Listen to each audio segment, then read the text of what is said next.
Good morning. It's Harvey Jackson. We're just going to go through a few different news items, but I think the one that I'm going to maybe put the title here is the wheat spreads from Chicago to Mini. Uh, Mitch Miller had a good article, and I thought, well, maybe I'll just talk about it here. Before I get to that, I'm just going to talk about the export numbers on the weekly data did come out, and what I have highlighted here is the canola, and I'll dig into the numbers. Maybe on some of the other commodities at some other time here. But exports to date here is probably the one I want to point out. There's 7.6, or let's call it 7.7 million metric tons of canola exported, and disappearance of 15.353. So that's going to the crusher and to the export market, right? So this number here is actually taking into account the crush number and what might be sitting in terminals ready to ship and in transit. So I'm not the expert to probably talk about it, but those are the key numbers that I would be looking at. And I want to make sure that it's understood that, hey, 7.7 million metric tons got exported.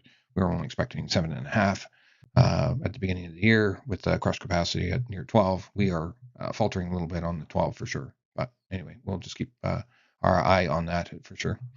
The food prices, according to the United Nations, is still increasing, and I'm going to maybe call out maybe an error or maybe just the bias. Maybe it's like the liberal bias on with CBC kind of thing here too. They're just saying that the wheat prices have gone up by 7.6%, and I don't know what chart they're looking at, but it's definitely not the same chart that we're all looking at. That's for sure. U.S. drought monitor. So there's decreasing in drought in corn soybean area, and in the spring wheat, just about all areas basically decreasing in drought. Palm reverses its gain, so it's going down, and part of it is just stocks and usage. So this is part of Mitch Miller's article, and you can see that there's a slight recovery in the spread here right now, and he does explain a little bit of what goes on in the spread, but where I've got highlighted here, even during times of large shipments, Minneapolis hardwood spring wheat very seldom falls below 20 cent per bushel premium to Chicago. On the other end of the spectrum, when mini is tight supply, it tends to top out at 220. So we're kind of at that 50 cent range right now. But he also talks about just the overall shift of Chicago wheat into corn, and just the sheer amount that's actually being used for food or for feed, and it doesn't take a very large percentage of Chicago wheat going into rations to have a huge shift. I thought it was pretty interesting. Karen Braun just kind of highlights the who's buying and what percentage change on the soybeans. Interesting, because that's that China's primary driver, and in the corn, they're not even on the list. But just the need for some of those grains is just huge, and because the U.S. is definitely counting on the soybean getting bought up by China, and they are slowing in their pace, but surprisingly, they're still up on the shipments over the year. So a quick look at the just overall markets. Canola is up, rapeseed is up as well. Your soybean oil is actually down, palm oil down, crude oil is down a little bit more too. Soybeans up, and wheats are all up. Canadian dollar is basically unchanged, and the feeder cattle are down slightly as well as we speak. I'm not sure if it's going to stick around. So, seeing as I talked about wheat spreads, I'm going to maybe talk about canola spreads, and the other thing I want to point out, I did look, and there's who's going into delivery. There's Bunge and Richardson for those contracts there. So I don't know if there's going to be any swaps or anything. No idea. Or deliveries to each other. But July versus November, you can see this is widening out the difference between the July and the November, and that's saying, hey, we're really tight July, and that's why there's a big inverse, and you can see that this inverse has done nothing but increase.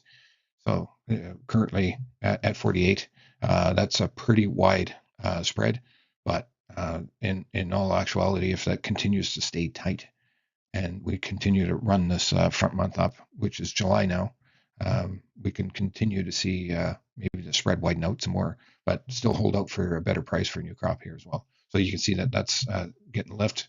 I'm not sure if we're going to still maybe edit our thought process of the market moving down at all here.